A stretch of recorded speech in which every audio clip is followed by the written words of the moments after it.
Mesdames, Messieurs, bonsoir. Merci de nous recevoir chez vous et bienvenue sur cette nouvelle édition d'information sur la télévision Labari. Après environ 4 mois de sa prise au pouvoir le 26 juillet dernier, le président du Conseil national pour la sauvegarde de la patrie, CNSP, chef de l'État, le général de brigade, Tchani Abdrahmane a effectué sa première visite officielle hier jeudi 23 novembre 2023. C'était d'abord à Bamako puis à Ouagadougou. À son retour, un accueil a été réservé à sa délégation. Le reportage est signé à Sansale Mustafa. Pour cette première sortie hors du territoire national, le président de la transition nigérienne, le chef de l'État, le général de brigade Abdrahmane Tchani, s'est rendu à Bamako au Mali et à Ouagadougou au Burkina Faso. Deux pays voisins qui soutiennent le Niger depuis le coup d'État du 26 juillet 2023.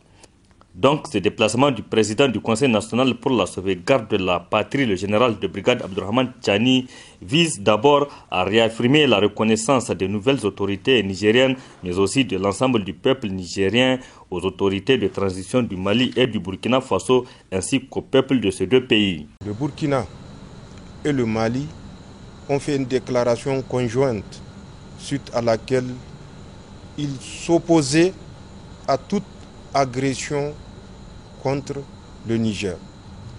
Et mieux encore, il précisait que toute agression contre le Niger sera considérée comme une agression contre le Burkina et le Mali.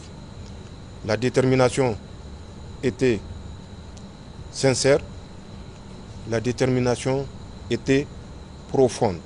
Ça, l'ensemble du peuple nigérien et de nous-mêmes ne saurons l'oublier. Et nous sommes venus exprimer de vive voix notre gratitude. Et puis, le président de transition du Niger, le général Tchani, a fait ce déplacement pour échanger avec ses homologues sur les nouvelles stratégies pour mutualiser les efforts dans le cadre de l'Alliance des États du Sahel AES créée le 16 septembre 2023 par les trois pays. Le Burkina Faso, le Mali et le Niger ont décidé de créer l'Alliance des États du Sahel. Cette alliance est la consécration de notre détermination à arracher notre souveraineté. La souveraineté des États du Sahel. L'Alliance des États du Sahel, nous devons changer. Au lieu d'être, comme convenu, une alliance dans le domaine de la défense et de la sécurité, qu'elle soit plus que ça, une alliance qui assure le développement socio-économique, une prospérité assurée et garantie aux vaillants peuples qui n'ont cessé de soutenir leurs leaders. Et ceci est un espoir que nous n'avons pas le droit de décevoir.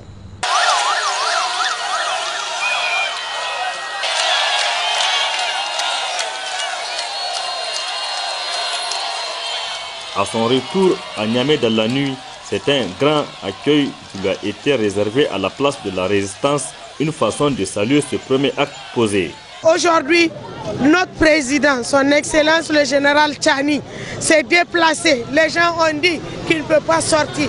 Aujourd'hui, alhamdulillah, il est parti au Mali et il a fait un passage aussi au Burkina pour les remercier. Nous remercions, nous sommes venus pour soutenir, demander une mobilisation spontanée pour accueillir notre président, pour lui dire merci. Merci du combat qu'il a fait. Le peuple est derrière lui. Nous le soutenons, nous sommes avec lui. C'est son première sortie. Et depuis qu'il fut président, maintenant il est sorti, on va lui montrer. Là, on est content aujourd'hui de voir que notre président a pu faire le déplacement pour aller au Mali, au Burkina. Aujourd'hui, on est là pour l'accueillir. Ainsi, au Mali, tout comme au Burkina Faso, le général de brigade Abdrahmane Tchani et sa délégation ont été chaleureusement accueillis. Un accueil qui prouve à quel point ces deux pays voisins s'engagent à soutenir le Niger dans cette épreuve. Voilà, veuillez bien nous excuser pour quelques soucis techniques sonores liés dans cet élément. En ce jour 24 novembre 2023, cela fait 3 ans que l'ancien président de la République, Tanja Amadou, nous a quittés. 3 ans après, les Nigériens se rappellent encore des actes historiques à mettre à l'actif de Tanja Amadou. Le MPCR de nous, Mamadou Arzika, l'a rappelé ce matin à travers une déclaration de presse résumée ici par Sakinatou Gazibo. 24 novembre 2020, 24 novembre 2023, cela fait 3 ans que c'était l'ancien président de la République, Mohamed Tanja, appelé affectueusement Bab Tanja par beaucoup de Nigériens. En cette date commémorative, le mouvement pour la promotion de la citoyenneté responsable, MPCR, a rendu une déclaration de presse. Le mouvement pour la promotion de la citoyenneté responsable, MPCR, rend un hommage citoyen et patriotique amplement mérité à ce digne fils du pays qui avait porté haut l'étendard de l'éthique et du sens de la responsabilité dans la gestion des affaires de l'État en démocratie citoyenne, respectueuse des aspirations profondes et dynamiques du peuple souverain. Exprime son témoignage d'estime à faire son Excellence Mamadou Tanja pour son courage politique, déplore et condamne les décisions iniques, injustes, abjectes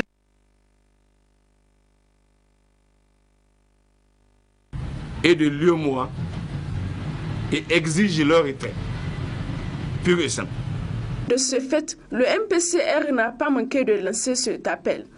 La décision d'attaquer militairement notre pays, soit disant pour libérer le président déchu, M. Mohamed Bazoum, et le rétablir dans ses fonctions contre vents et marées, ce qui cache mal un autre agenda de ces pantins de chefs d'État et leur commanditaire, le président français Emmanuel Macron, qui ne s'en cache plus pour des raisons évidentes. Cette situation affligeante, innommable, de menaces et d'agressions physiques de notre pays exigeait un sursaut patriotique et une prise de conscience des uns et des autres sur la nécessité de trouver une riposte citoyenne adaptée en créant une union sacrée, patriotique et citoyenne inclusive pour une synergie d'action fraternelle et solidaire entre toutes les filles et tous les fils de notre patrie pour bâtir une réponse patriotique idoine afin d'y faire face résolument et courageusement à ce défi national. Le fait Tanja Amadou est considéré comme l'un des présidents patriotes que le Niger a pu connaître.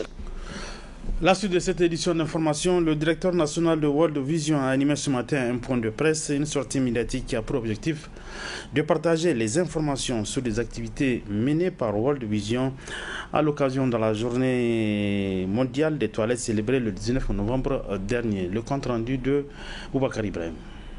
Il s'agit à travers cette sortie médiatique du directeur national de World Vision Niger d'informer et de partager avec le public des informations relatives à l'organisation et des activités qu'elle mène au Niger. Initié dans le cadre de la Journée mondiale des toilettes édition 2023, ce point de presse vise aussi à informer sur l'importance de l'accès à l'eau potable et le rôle ô combien important des toilettes pour les populations afin de favoriser les actions en faveur de l'hygiène et de l'assainissement.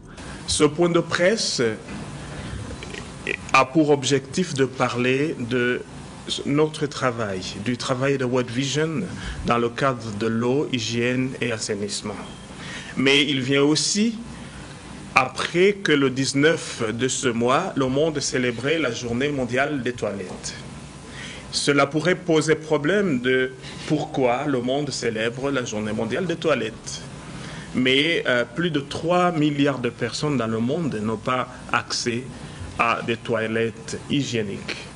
Et pour le Niger, nous avons un taux de à peu près 71% de personnes qui n'ont pas accès à des toilettes ou à des toilettes fiables.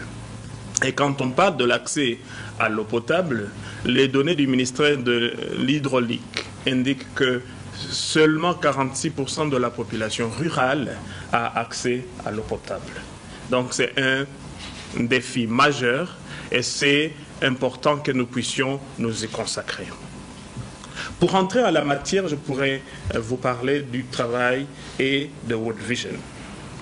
World Vision est une organisation mondiale, chrétienne mais non dénominationnelle, qui travaille dans plus de 100 pays et qui est présente au Niger depuis 1994.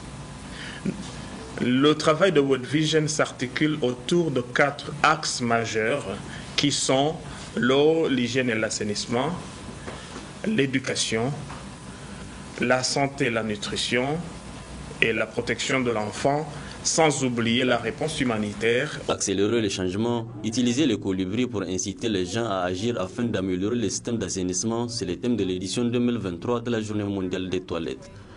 Face à l'urgence de répondre au calendrier de l'objectif de développement durable ODD numéro 6, le World Vision entend, avant le délai imparti, garantir l'accès de tous à des services d'alimentation en eau et d'assainissement à travers bien d'autres visions. Pourquoi alors sommes-nous intéressés par la question de l'assainissement au Niger? Parce que notre volonté pour chaque enfant, c'est la vie dans toute sa plénitude. Et on ne peut atteindre la plénitude si on n'a pas accès à l'hygiène, si on n'a pas accès à l'eau, si les structures de santé, les structures d'éducation comme les écoles n'ont pas accès à l'eau potable.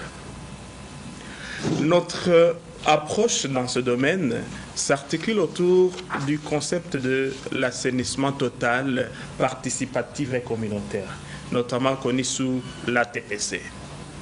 Une approche qui vise à ce que les communautés fassent un diagnostic de leur situation et résolvent de changer leur comportement, de construire et d'utiliser les latrines hygiéniques.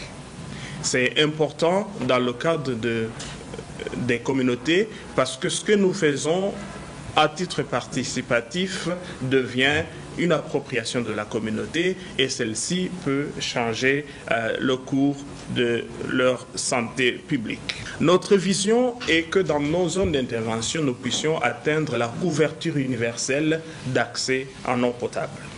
Cette année, nous allons célébrer l'accès à l'eau potable universelle dans la commune de Chadakori, dans la région de Maradi.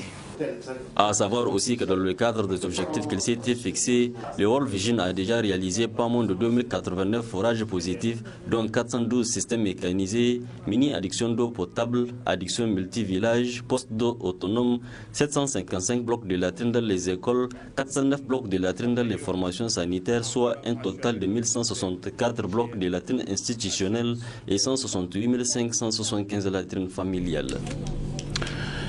Les déficients mentaux sont parfois laissés errer dans les rues malgré les dangers qu'ils encourent.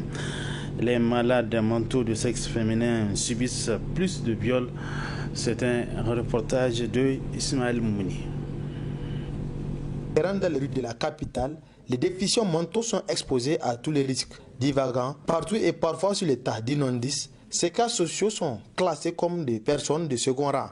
Les malades mentaux du sexe féminin subissent plus de violations de droits car certaines sont considérées comme des objets sexuels. Malheureusement, il n'existe aucun texte juridique spécifique de répression de viol sur elles, malgré leur vulnérabilité. Lorsque un homme normal agresse une femme normale, la peine prévue lorsque la personne est déclarée coupable, c'est 10 à 20 ans. Maintenant, l'alinéa 2 de l'article 284 dit si le crime a été commis sur la personne d'un enfant au-dessus de l'âge de 13 ans, le coupable sera puni d'un emprisonnement de 15 à 30 ans. Donc la seule circonstance aggravante que la loi prévoit, c'est pour les mineurs de moins de 13 ans. Mais quelle est la différence en termes de discernement entre un mineur de moins de 13 ans et une malade mentale?